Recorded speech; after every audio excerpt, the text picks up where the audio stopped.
Welcome to our information session for the financial resources.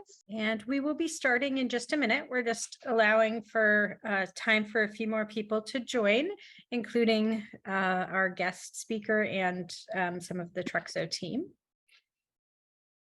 I'm Jen. Many of you probably received my email inviting you to this event. I'm in marketing, and Ramisa is my colleague in marketing as well. Hi, everyone. I feel like by the end of this, everyone will get to know us very well. And our goal here is to work state by state and in Canada here, province by province, and pull together the information and resources that are available to help make it a little bit easier for you guys to know where to go for funding.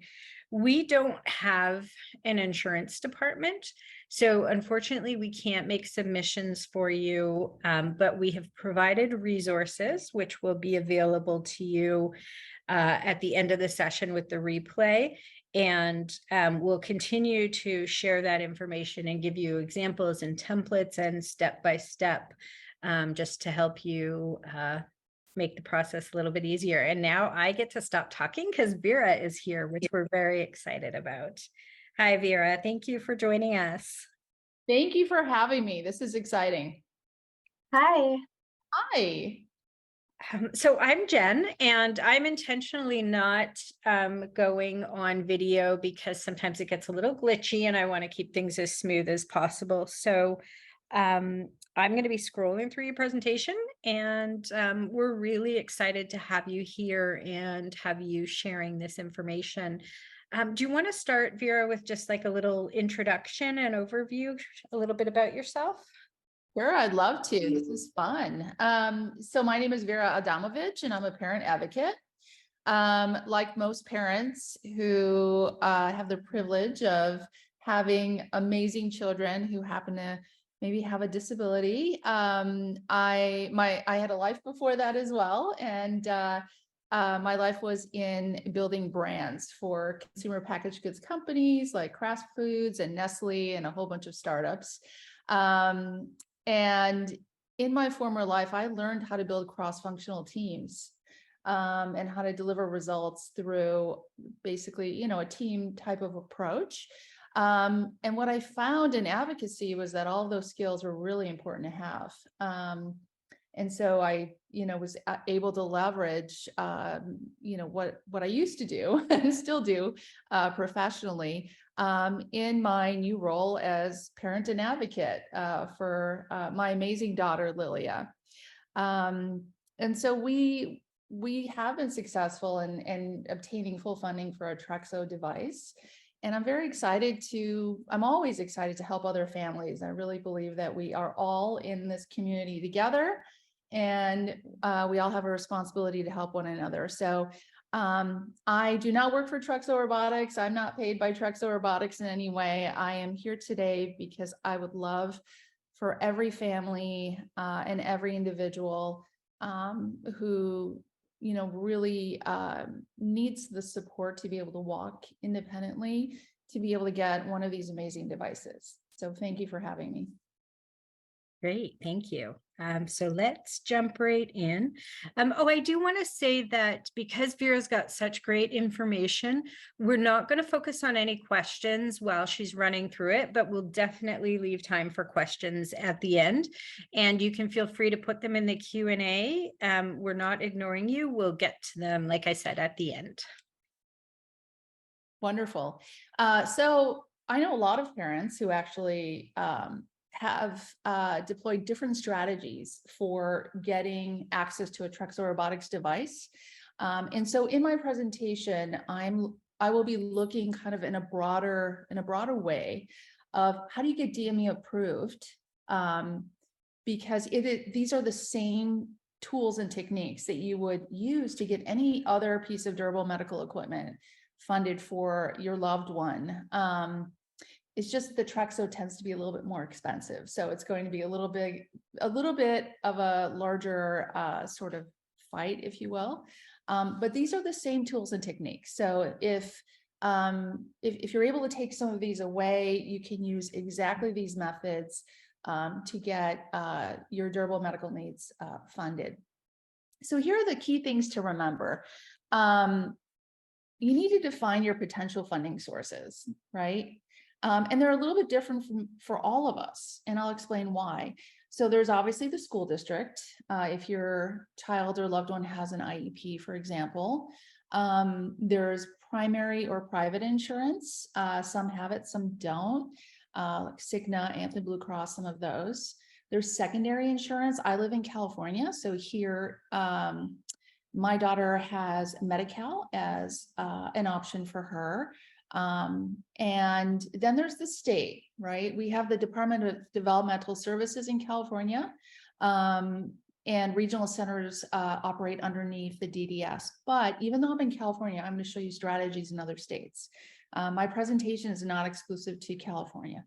And then there are other potential sources. Some folks have been successful in getting help from Make-A-Wish, and there are different age requirements by states, but that's an option too, to at least help out. But here's the key. It's important to really understand your strengths and weaknesses of your potential funding sources. When I speak to parents, some will say, wow, I have a great relationship with my school district. My director of special education and I, we can go to coffee and get things. We can work things out together. And others will say, wow, you know, I'm on my 5th director of special education. People are coming and going, and it's been a real challenge. So that may not be a parent's first personal strength.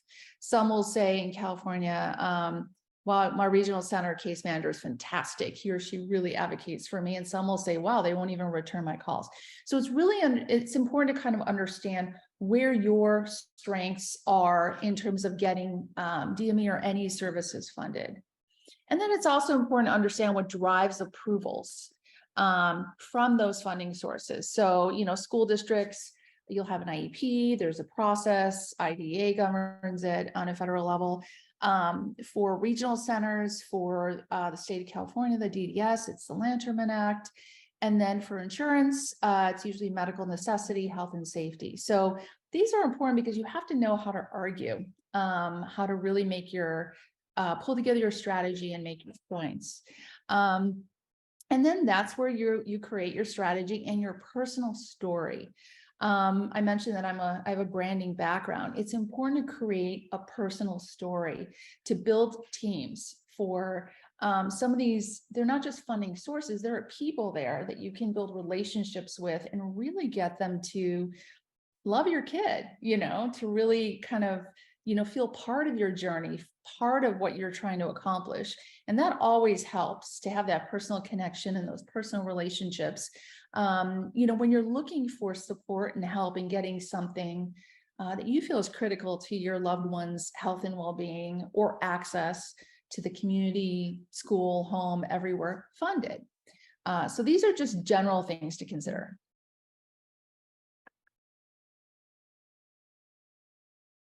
And then I want to hop into some strategies. So I mentioned that I'm an advocate. I've advocated not only, I'm a paid advocate. I've not only advocated for my own child, but I've advocated for a lot of other families and individuals with disabilities from New York down through Florida, through the Midwest, all the way here to California. And, you know, IEPs are very, very critical and important element of anyone's well-being who needs it. And you know, DME can be funded through your school district as well. Durable medical equipment, the argument there is that it provides access to your school campus. And remember, depending on the age of your loved one, once they get to the high school level, it's a lot of work to get across the campus to different classes at the high school level. And when you're talking about elementary school, you're talking about the playground where critical relationships are made. So remember, those are all potential avenues for arguments to get your DME funded. There's, you know, physical education is a requirement of schools. A lot of kids with physical disabilities participate in adaptive physical education. This is an opportunity. The Trexo robotics device is an opportunity for something for your loved one to be doing during that time. And here's the other thing that I think is really critical. When we talk about IEPs, we talk about educational access, right? But when your loved one is physically, medically fragile or challenged, those two are one. They're blurred into one, because if my daughter's sick, she's not coming to school and she doesn't have access to her curriculum, right? So those two blend into one. So how do you keep somebody healthy in all environments? And that Trexo device, and the mobility it offers really has tremendous health benefits. And so don't forget to argue for that as well. Then there's physical therapy, right? So it's very important to work with your school district, with your physical therapist, whether they're part of the district or private, to really build in those IEP goals. And you can build in a walking goal. And once you have goals, now you have an argument for why you need a specific piece of durable medical equipment or a certain support to help you achieve that goal. You can do that, as I mentioned here, through physical therapists. You can also request an IEE through the district. So, if there's a disagreement. Now, here's what I always do. A lot of times, and unfortunately, we know this is part of life, things come down to cash. They come down to money. They come down to budgets. So I always love to jump into this cost benefit analysis. I like to cost everything out. And so I know a parent who was able to negotiate with her director of special education to get the Trexo robotics funded. And what this parent said was, hey, look, this is how much physical therapy costs an hour. So I know in California, it's at least $165 an hour, depending on how many hours you have built in as related services in your IEP. And remember, goals drive related services. So it's important to get those goals into that IEP. But let's say you have 2 hours and it costs $165 an hour. We're talking about $1,320 a month. That is around the rental cost of a Trexo. So I know a parent who negotiated with the district and said, look, my kid really needs to walk. And it's the same cost. So how about if the district funds the Trexo on a monthly basis for my child? It's the same, it's a wash. And so this parent was able to get it done. And then she funded that physical therapy through her private insurance or elsewhere. So she was able to get a win-win. So you have to be creative. Vera, could I just quickly interrupt? Could you just give an overview of what an IEE is, as we're on that topic? Yeah, individual educational assessment or estimate. You can, if you disagree with with assessments that the school district provides, you're able to request an independent evaluation to be paid by the school. So, a lot of parents, there's always the cost, element involved. A lot of school district funded related service providers will come up with the most cost-effective sort of recommendations for the school district. But if you believe that it doesn't reflect what your loved one or child needs, you can request an independent evaluation that the school district needs to fund. And then you can push for your own providers to be able to provide those. It's another way to get an evaluation funded, or you can go and fund it yourself, obviously. But, we're looking for ways for parents not to go bankrupt trying to fund every single thing that their loved one needs. So that's another way to get a PT evaluation. A tool that I always use and that I believe is you have to speak through experts on your team. Build your team, build experts on your team, get them to understand your loved one, your child, and then speak through those experts, right? Use their evaluations, use their recommendations to support what it is that you are advocating for. And in this case, we're talking about a Trexo robotics, durable medical equipment. Okay, so another avenue is private insurance, whether it's private or secondary. If you have private insurance, primary, you have to go through your primary, you have to get a denial before you can go to your secondary. And at every phase you can appeal. So this is what I meant by know your individual strengths. So if your primary insurance funds things for you, you've reached deductibles, you think that you can get it there, then that's the place to get it. It's the place to appeal if you're denied. If not, you take that denial to the next level. So it would be secondary, right? If secondary denies, appeal. Unless you have another funding source that you decide is your strength. So then you take that denial and you go to the next one. So again, you have to figure out where to pick your battles. But with insurance, primary or secondary, this is where you're going to be arguing medical necessity, right? You're not going to be arguing educational access. You're going to argue medical necessity. And I'm going to show you a video at the end of this, but if somebody wants to know what a locomat is, but they're going to say, how do you know that this is the appropriate thing for your loved one? Like, how do you know it's appropriate? So you need to be able to demonstrate it. And this is why I say, try out a locomat exoskeleton. And again, I'll show you a video of what that is to show that it's appropriate for your child. Try out a Trexo robotics device. And, I don't know if Trexo is making it, what you're doing to make it available for trial. I know that I personally had a hard time getting one.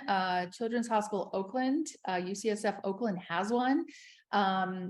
And I won't go through all the details, but it essentially was in the closet broken with a broken Bluetooth, and they weren't letting anyone try it. So for me, that was a personal frustration. So I found a locomat that I took my child to 3 times a week for an hour, and made sure that it got funded and there was drive time involved and other things. But it was how I showed that my daughter loves this, it's appropriate for her. And therefore the Trexo robotics device will be appropriate and has added benefits. You can try a Light system. A Light system is one where, as most parents know, it's usually it's over a treadmill, it's indoors. Someone has to help you basically get your gait, move your legs appropriately. As you can imagine, it has a lot of limitations, and it's not as great as something like a Trexo robotics device, but it's one way you can prove and demonstrate my child, my loved one needs this, and it's appropriate. The Trexo is appropriate.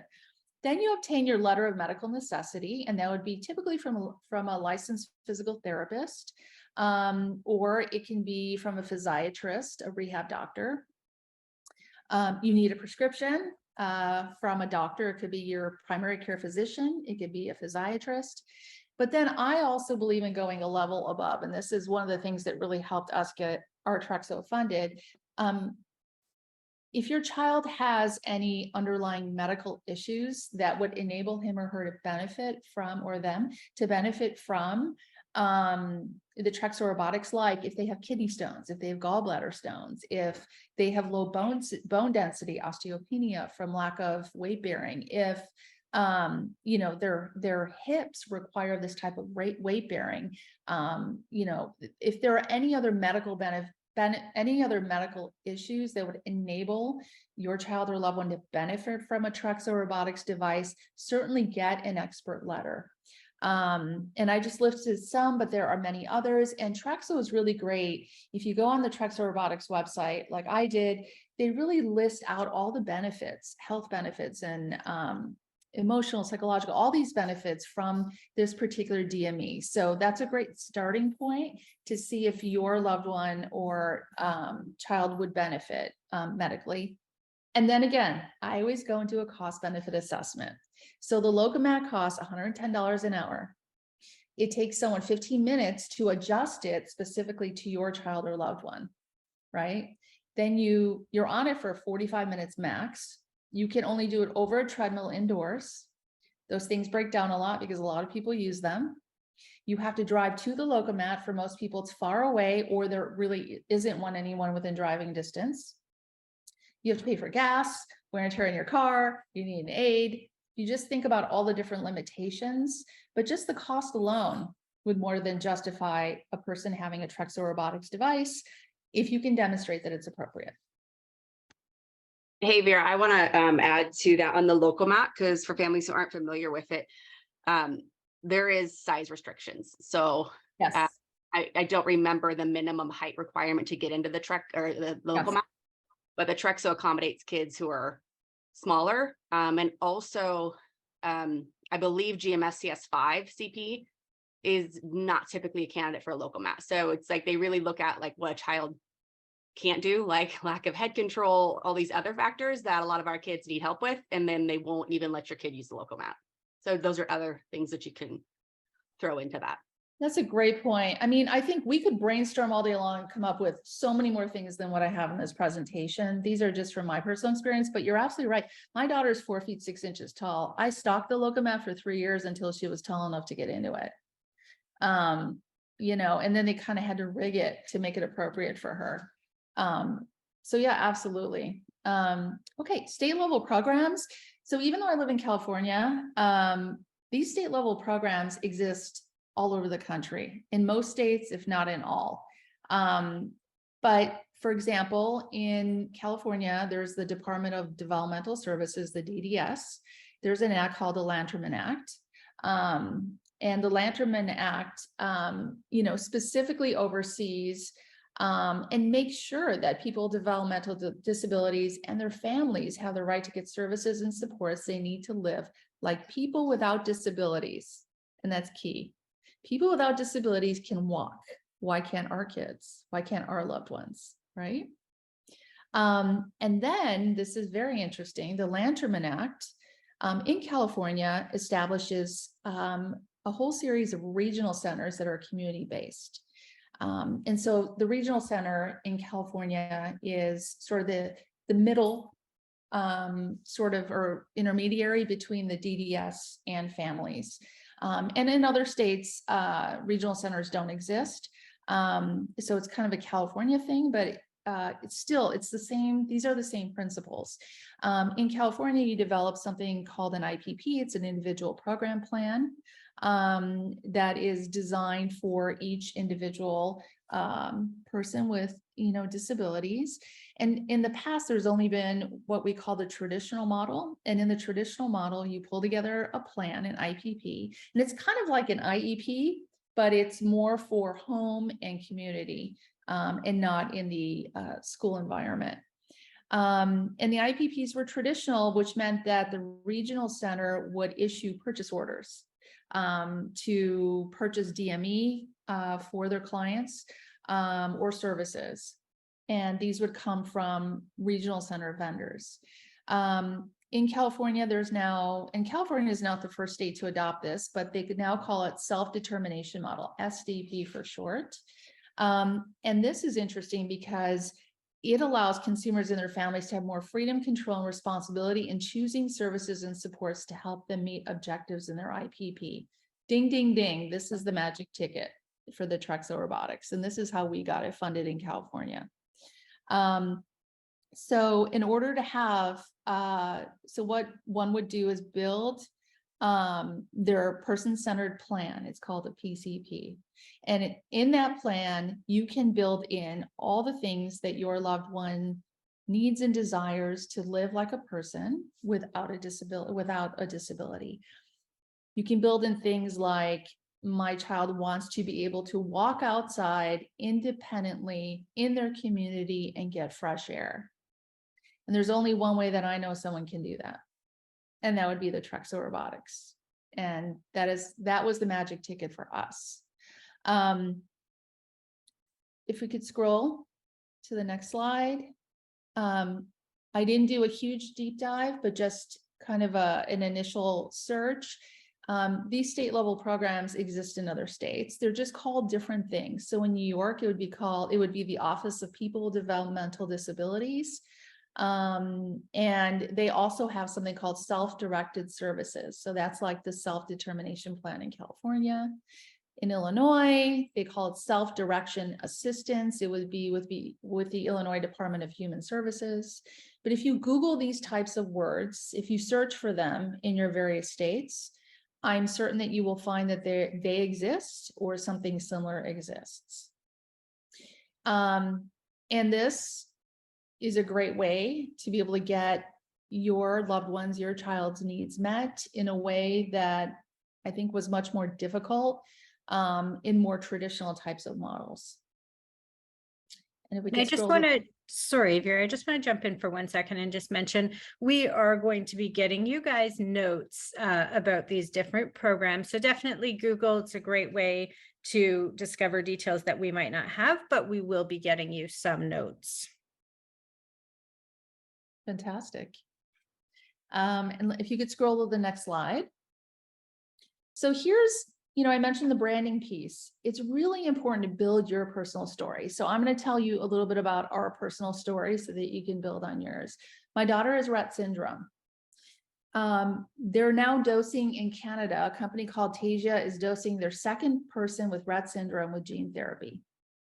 Rett syndrome is believed to be reversible, and it's believed to be reversible within my daughter's near future, within her lifetime.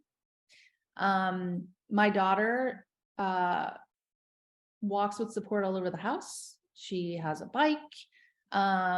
We do lots and lots and lots of movement, but it's all limited, right? And she really wants to be able to walk outside in her community, not on a treadmill, not only the 3 days a week that we can drive and get on the schedule to be on a locomat. She really wants to get exercise and fresh air and be outside. And those things are very, very important to her. Her physical sort of challenge is that she grows kidney stones. Kidney stones are often grown or they accumulate in part from lack of mobility. We were able to get our urologist to write a letter saying, look, this patient of mine develops kidney stones. She needs more mobility.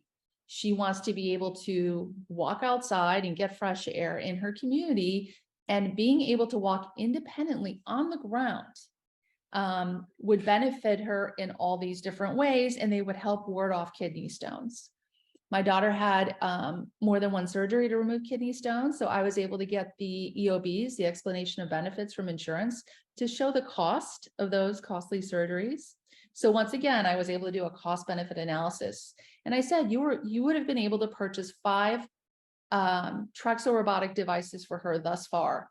And this is not over, because kidney stones are not one and done. They continue to grow, and she needs mobility to ward these off. So all of those things culminated, they came together and really helped tell our story for, why my daughter needed this Trexo robotics device. And it was a very compelling story, and we were able to get it funded. So it's important that you pull a similar story together that's individual and unique to yourselves, to your personal story. And I always say, never give up, appeal, appeal, appeal. And I always like to joke and say, we know this, right? When we were little, if we'd go to our mom and ask her for something and she said no, we'd go to dad. So it's the same, these are the same principles. Figure out where the best avenue for getting your needs funded, in this case, the Trexo robotics device, and don't stop. Don't stop, go and get it. And I wanted to play this YouTube video for you really quickly. I'm not sure if you're able to just grab the link and play it, or if you need me to. There we go. Can everybody see it on my screen? I can. Okay, perfect. You just need the volume on. I want to have some fun with you and tell you about some things I like to do. We can hear it. I have 3 dogs, Hershey, Rosie, and Teddy. We were only supposed to get 1, but we ended up with 2. Now we have 3 because they had a nice puppy together. They go to school with me every day in my Zoom room. I love listening to music. It makes me feel great when I'm bored, so tired, and sad. It also helps me feel motivated, happy, energized, cheerful, proud, and elated. Katy Perry is one of my favorite artists. Katy Perry by Biscuit. I love that song. My mom raised me by herself. She is my BFF. I love getting out of the house to live my own life. I went to my first prom. I shopped online from my couch for my prom dress. I wore my matching Billy shoes. I also wore my custom jewelry that I saw online from Yes-I-Can-Leave.com. I chose Katy Perry Roar as my song for the prom. You know me as a gaze artist. I have two devices I use for my art, my Toby Diamond Box and my Surface Pro. I use a few different programs to create my art with my eyes. It takes a lot of time, but I love it. When I was younger, I used an app called Splatter. I had my first art exhibit when I was in middle school. Now I can use Procreate with an Apple Pen.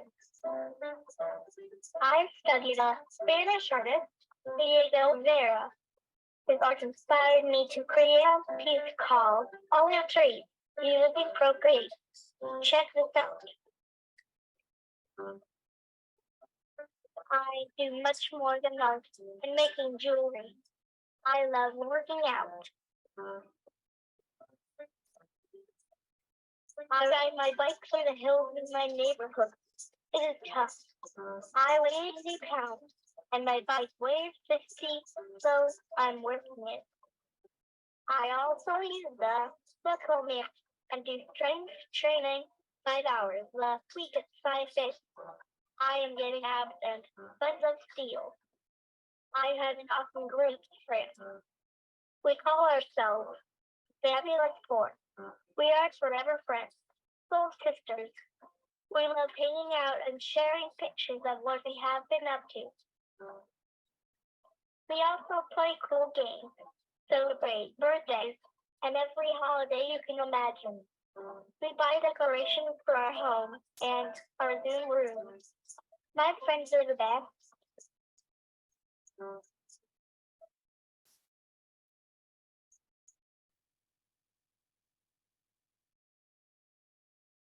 That was great. Thank you for sharing that.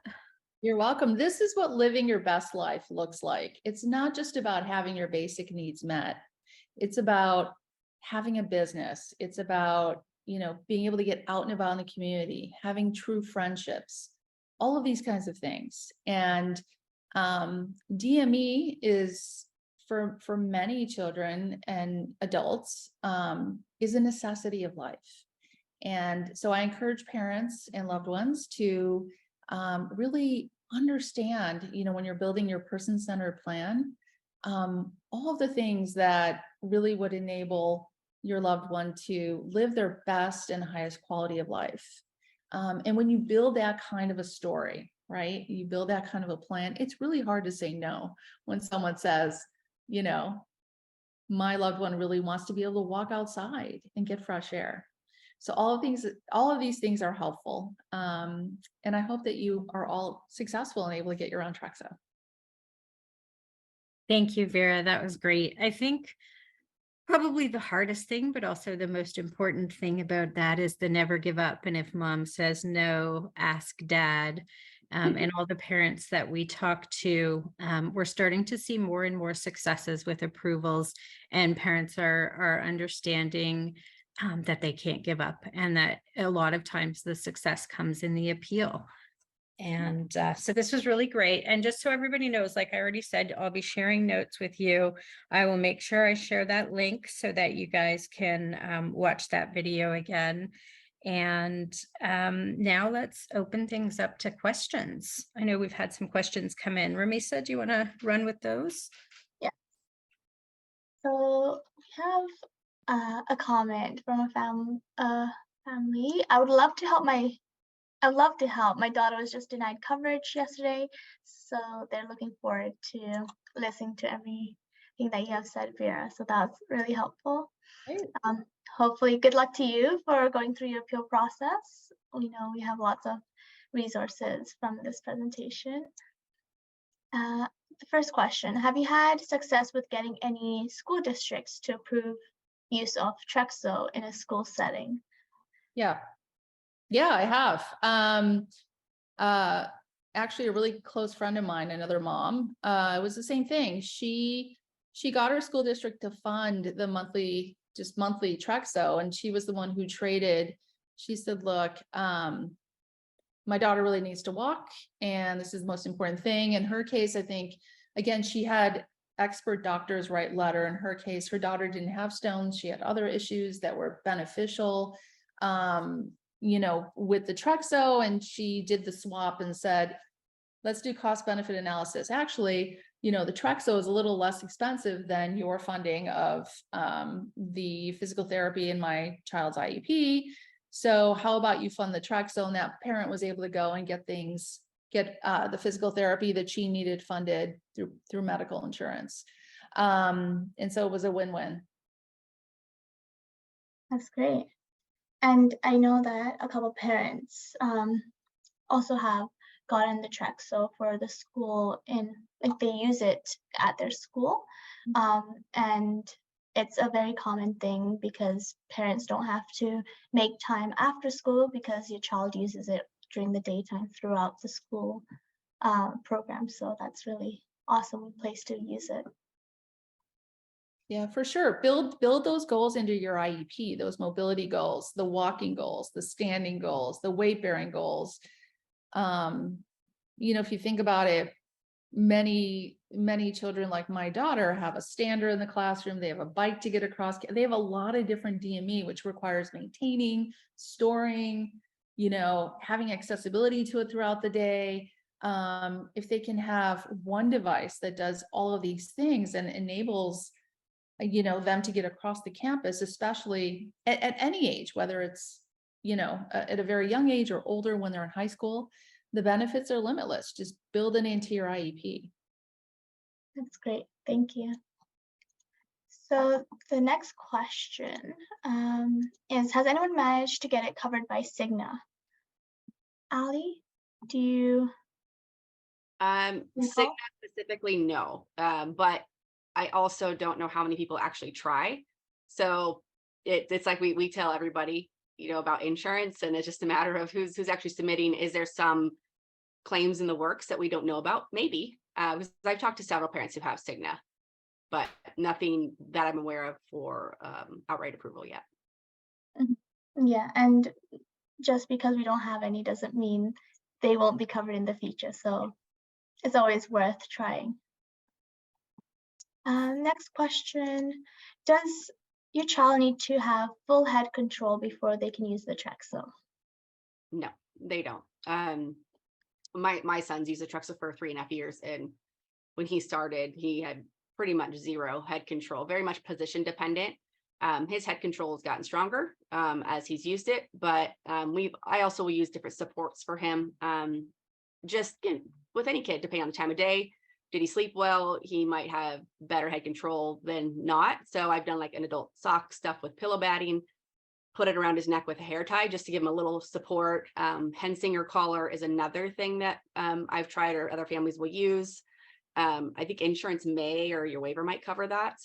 And the other thing is we actually built an external head support as part of the Trexo. So you can get that external accessory. It goes on the upper frame of the Trexo, and then whatever, like a Whitmire headrest or something that you might use can go behind. So it just gives them that little bit of assistance behind. So if they want to drop backwards and if they need something forward, there's lots of things that we can suggest to support the kiddo.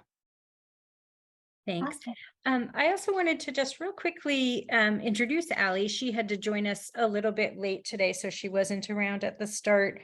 I think a lot of you know her, but Ali handles our sales.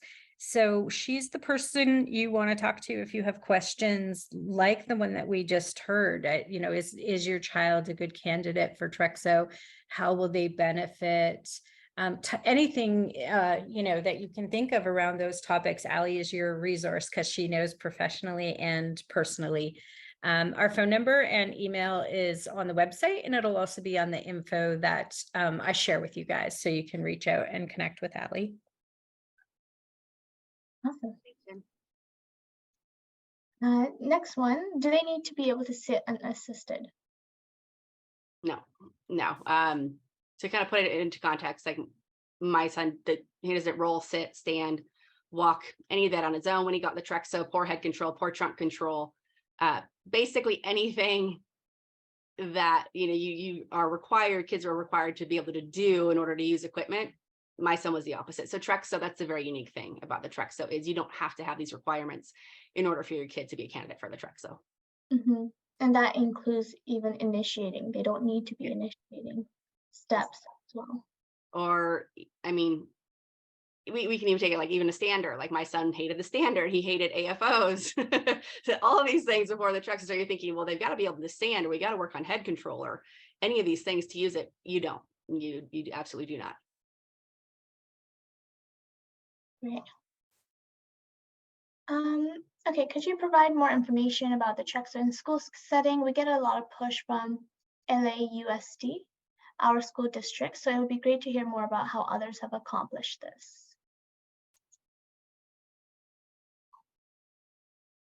So Maybe better for Vera, because I can't answer that one. Again, it's, educational access means access to your entire environment. It doesn't just mean classroom. It doesn't just mean, your positioning chair. It means being able to get around just like all the other students do. So one of the things that I always did even before Trexo was build in a few things, a mobility plan, right? And a positioning plan. So how is my child going to get from point A to point B, from point B to point C? I would literally map out everything. And the answer was not in a wheelchair, because you know that if you sit in a wheelchair a long time, you develop contractures, right? You'll start to look like the wheelchair, which is not safe. It's also not great with digestion and, breathing and everything else. So my goal always was to only use the wheelchair as little as possible and to encourage mobility and active participation throughout the day. I would also use sensory. In other words, if my daughter was sitting too long, she'd fall asleep. She didn't have access to curriculum. So how do you keep somebody stimulated so they can access curriculum? Everything was about access to curriculum and not sitting in a wheelchair all day. Well, now that opens the door to other DME, and that opens the door to creating a mobility plan. Again, mapping it out and having different DME available. I'd have my daughter ride the bike through the campus throughout the day. I'd have her walking a lot with support. And once you have an aide, an LVN, and people who are walking with your child, it gets tiring. They will also help you advocate for something like a Trexo robotics device to help ambulate. So really look at, again, the mobility plan and then positioning. How will your child be positioned to access curriculum? And that also includes, again, all aspects of the campus. It includes clubs, right? Any social clubs. It includes, in playground environment. It includes the bathrooms. It includes everywhere. When you go on a field trip, how does that look? And so that's a way. And then the goals, right? We mentioned getting a lot of goals in your IEP that support independent ambulation. I had stair climbing goals. I had, when my daughter was younger, I had, goals for her to be able to get up and down everything. And so when there's a goal, then it's measurable, right? And then, the team needs to work toward that goal. So all of those are tools to advocate for getting something like a Trexo in your school environment. That's right. And some examples where kiddos have been using the Trexo to integrate in their school day-to-day life is by taking the attendance, using the Trexo, or participating in gym class by having the Trexo there. So those are some really great integrations alongside some other day-to-day tasks, as Vera mentioned. Okay, so next one, this is a bit more specific. Tracy's daughter was denied because she has a great gait trainer and a stand already. And she's asking what a good rebuttal is besides that she can't do either without assistance. Okay. Well, there are a lot of different. So first of all, my daughter will not independently ambulate in a gait trainer. So, you know, she needs that help with weight shift, with gait, right? With coordination, with balance. When you think about all the things that go into independently ambulating, and when you independently ambulate, what happens? You have access to your entire educational environment, right? So a standard is not going to help you get gait or weight shift or ambulate or balance. I use that argument more for digestion. You know, after you eat, it's great to be upright so you can digest your food and you have great respiration, but it's not going to help you toward mobility. And also, you know, even the amount of weight bearing or amount of work that you're actually doing while you're buckled in, it's passive, it's not active. When you get to a regular gait trainer, right? Like let's say the Riften Pacer without the motor, it's not a typical gait, right? You're not promoting a typical gait. You don't have the weight shift. You don't have the balance. It doesn't have all of the tools that you need to be able to effectively get to independent ambulation, which is something that Trexo Robotics helps you. And then what are the benefits of independent ambulation? Well, huge, right? It helps with bone density, osteopenia. It helps. You can actually get exercise. Imagine that, getting some cardio in so you're not getting overweight, you know. You're able to ward off kidney stones, gallbladder stones, because you're getting movement. You're not building slush in the body. So what's important is, you know, to look at DME and really break down the benefit of it, and you will very quickly get to all the things that those pieces of DME are not providing you that the Trexo Robotics can. When I received a denial from CCS Medi-Cal, the reason for the initial denial was that the Trexo is a mobility device and they already funded a wheelchair, which is a less costly version of a mobility device, right? So they'll try things like that. And you have to say, not so fast. There's no mobility to my child in that device, right? For medical benefit, my child requires the ability to independently ambulate to ward off stones or whatever it is, right? So you have to break it down and you have to challenge it in your appeal.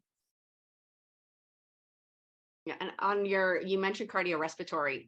So I think that's also a big one that a lot of parents don't really focus on because we're not thinking about cardiorespiratory endurance benefits. But you know, a cold can put our kiddos in the hospital. So really focusing on, you know, building their lung capacity and their endurance, like that's huge for helping keep our kiddos out of the hospital, which hospitalizations are costly for insurance. And then do the breakdown of the cost. One hospitalization, like we did once before, costs this much, and you will be able to buy 4 Trexo robotic devices with one hospitalization by warding one off. So therefore, the benefit to you is a reduced level of cost. They're all just looking at ways to reduce their costs. So you have to just give it to them on a platter. Like, this is actually a savings. Here's why. These are not duplicative. Here's why. Oh, and by the way, I have a neurologist, a urologist, a cardiologist, whoever it is, right? Which are, you know, higher level medical providers that will support. Here's the letter that supports what I'm saying. So you have to create that story, right? It's that story. It's not just, you know, my child's amazing and deserves this. It's here's the personal story why this works for my child and why you should invest and make that purchase. Thank you. So Michael here asked to share the letter of medical necessity. So we actually do provide a template of medical necessity in our reimbursement treasurer's chest. So we will be sending that in our notes for this presentation. So you'll receive that in your email. Next questions, and well, yeah, so the next question about today's presentation, we can also include that into our notes. Are Billy shoes the only ones compatible with Trexo? And the answer is no, there's other shoes that are compatible. And we do a pre-assessment for each child who is interested in getting a Trexo, so after you place a reservation, we'll do that assessment, and in there we'll determine if your child is if the Trexo is good for your child, and in that you can ask any questions about compatibility and determine the best fit for the Trexo going forward. If I may, though, the thing that you want to look for if your child has orthotics like SMOs or AFOs, right? They need to be, it's not always easy to find shoes that fit them really, really well. And you want to make sure you have ankle support, right? And those are some things that the Billies provide. We love Billies because they come in different colors. No, I don't work for Billies either. They come in different colors, and they're a lot of fun, and they're super affordable. And I will say, I will give you a preview. There is a pair of Lily's Billies coming out this spring. Lily as art will be available on a pair of Billy shoes. We reached out to Billy because we just love his shoes so much. So anyway, we're big fans for all those actual, for all those real substantive reasons, but also they're just really fun. They are. That's awesome. Can't wait to see those shoes. I also wanted to mention that Billy is a great guy, and he does great things. And so one of the things that he's done is the Courageous Carter Foundation, which was founded by Tiffany Goodchild. She has a kiddo that uses a Trexo. If you purchase through them, you can get 10% off of the shoes. So we'll make sure that we share the link for that when we send out the notes. And then one other thing I'm going to mention, the other day, a kiddo came into the office and did a trial with Men Meet. And while he was talking to the mom, he also suggested Nemo shoes, saying that those were also a good alternative. So I just wanted to throw that out there too. Awesome. Thank you. So we do have a couple more questions. I'm trying to go through them as quick as possible. Just quickly, the second one, part of this question is if a child is fully paralyzed, can they still benefit from the Trexo? Paralyzed waist down, that is. And yes, as long as you complete your assessment, that's when we would know if it's a good fit or not. So overall, we'll say that Mark, who is our customer success manager, he'll go through them. He's very well experienced with the Trexos, and our team will go through your assessment and be able to see if it's a good fit. So any specific questions can be answered through the assessment, since that would be most accurately representing your child. And the next one is there any time frame or proof required for insurance companies before they may consider an approval? We're slated to get our Trexo in December, January. We know that could get delayed. Should we start reaching out to the insurance company now, or wait until we get a bit closer? So in conversations that we've had with families before, it does vary based on what you have access to. We've seen in a lot of cases 3 months of data is really good. Sometimes a month is good enough. I think what Vera shared about goals and why the equipment is needed, and then the cost benefit analysis, I think is really, really helpful in the event that you don't necessarily have like usage data to get coverage. Mm-hmm. Yeah. And Vera, you're very popular. One family has asked, how can we contact Vera? Can we hire Vera to help come up with our story? Yeah, and actually, I know a lot of people I can also direct you to. Just so everybody knows, I learn something every single day. I really encourage parents to do everything they can to learn. And I've been doing this, my daughter's 19, so I've been doing this since she was practically born, but I'm always taking classes, to become a person-centered planner. I'll do webinar, I'll participate, via video on Saturdays while I'm taking care of my daughter. I'm constantly learning. And if I'm not learning something, I'm bored. So I just encourage everyone to constantly just be a sponge and learn. I mean, we're a community, and we should be sharing, and we should be learning. So I have a lot of resources too that I can guide people toward if they need the help, if it's helpful. But on the front slide here is my email address. Feel free to email me. It's just veraadvocate@gmail.com. Yeah, so I really feel strongly about Trexo. We talk a lot about how speech is the essence of life, communication. Well, I think it's important not to ignore our bodies. I mean, how amazing to be able to walk on your own outside in the fresh air. And so I would love to see everyone in need get one of these. I just feel like, it's something we should all be challenging, the Lanterman Act and, whatever laws apply in your given states, to allow our loved ones to live like people without disabilities do. And this is just another amazing tool to help accomplish that. So I'm happy to help, and I hope everybody really pursues this. Thank you so much. And I want to just let everybody know that Vera is here today just because she has a good heart and a lot of information, and she just really wanted to help you guys. We're so grateful, Vera. Thank you. You have an open invite to come back every time you want to share new things that you've learned. We would be thrilled to have you. And as I've already mentioned, for the people that are going to watching and the people that are going to be watching the replay, you'll get lots of notes and information. As Vera said, her contact info is on the presentation, and that will be sent to you as well. And we want to thank all of you for joining.